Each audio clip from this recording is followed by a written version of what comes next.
মা, তুমি এখানে চা বেচতেছো? তুমি আমারে আর কত কষ্ট দিবে?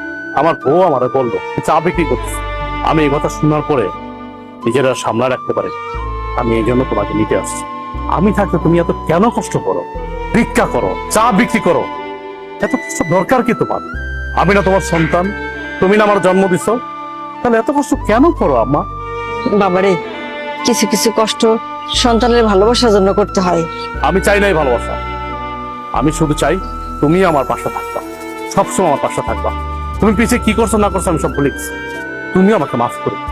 এখন তুমি আমার সাথে চলো, আমার বাসায় থাকবা, চলো। না বাবা, আমি তো তোর আগেই কইছি আমি যাব না। আমি চাই না তোর সংসারে অশান্তি হোক, তোরা ভালো থাক, এইটাই আমি চাই। তুমি এটা কেমন কথা বলতেছো? আমার সংসারে অশান্তি? আমি যেদিন থেকে আমার বউরে বিয়ে করছি সেদিন থেকে তো আমার জীবন অশান্তি শুরু হয়ে গেছে। তুমি আর নতুন করে কি অশান্তি শুরু করবা? অথচ দেখো, আমার বাড়িতে থাকার কথা তোমার, অথচ তুমি না থেকে আমার শ্বশুর থাকতেছে। শ্বশুর থাকতেছে নন স্টপ, দিনের পরে দিন, রাতের পরে রাত, ভালো মন্দ খাইতেছে, ঘুমাইতেছে, ফিরতেছে। অথচ তুমি রাস্তা রাস্তা ভিক্ষা করতেছো, চা বিক্রি করতেছো। খারাপ লাগে না আমার? আমার তো খারাপ লাগে। তোমার তো ন্যূনতম কমন সেন্সটুকু আছে, অথচ আমার শ্বশুরের কোনো কমন সেন্স নেই।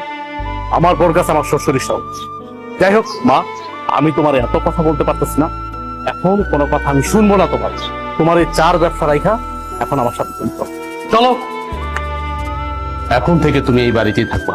তুমি এত কিছুর পরেও সেই তোমার মাকে বাড়িতে নিয়ে এসছো, আমাকে তোয়াক্কা করে তুমি তোমার মাকে নিয়ে আসছো।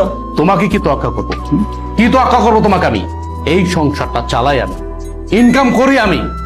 আমি পাঁচতলায় বসে এসির বাতাস খাবো, আর আমার মা রাস্তা রাস্তা চা বিক্রি করবে, ভিক্ষা করবে, সে গাছের নিচে থাকবে। দেখো, এই সংসারটা আমার, এই সংসারটা আমি মেনটেন করি, তাই আমি যা বলবো তাই হবে। আমি তোমার মাকে নিয়ে থাকবো না এই বাড়িতে। কে কার সাথে থাকবে বা না থাকবে এটা একান্তই ডিসাইড করব আমি। তুমি ডিসাইড করার কে? কে তুমি? কে তুমি বলো? আমি কে মানে?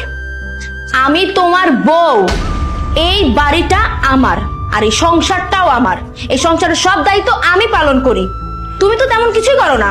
সো আমি এই সংসারে যে ডিসিশন দিব সেটাই ফাইনাল।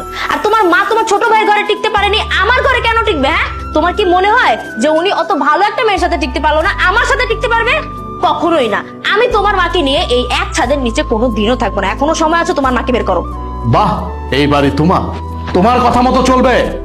এই বাড়ি আমার, আমি আমার টাকায় কিনেছি, পরিশ্রমের টাকা দিয়ে কিনেছি।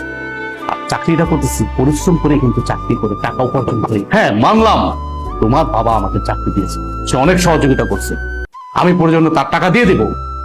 কিন্তু তুমি কোনো কথা বলবা না আমার মার বিষয়ে। আমি বাইচা থাকতে তোমার মা এই বাড়িতে থাকতে পারবে না, তাহলে তোমার সাথে আমার সংসার টিকবে না। কি হয়েছে মা, এত চিল্লাচিল্লি করছিস কেন? আপনার মেয়ে আমার মাকে এই বাড়ি থেকে বের হয়ে যেতে বলছে। আমার মাকে সে সহ্যই করতে পারতেছে না। আপনি জিজ্ঞেস করেন কেন আমার মাকে সে সহ্য করতে পারতেছে না? আমার মা গরিব, এই জন্য।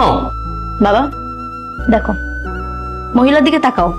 এই সেই মহিলা যে কিছুক্ষণ আগে আমাদের কাছে চা বিক্রি করেছিল। আর উনি আমাদের কাছ থেকে টাকা কেন নেয়নি জানো?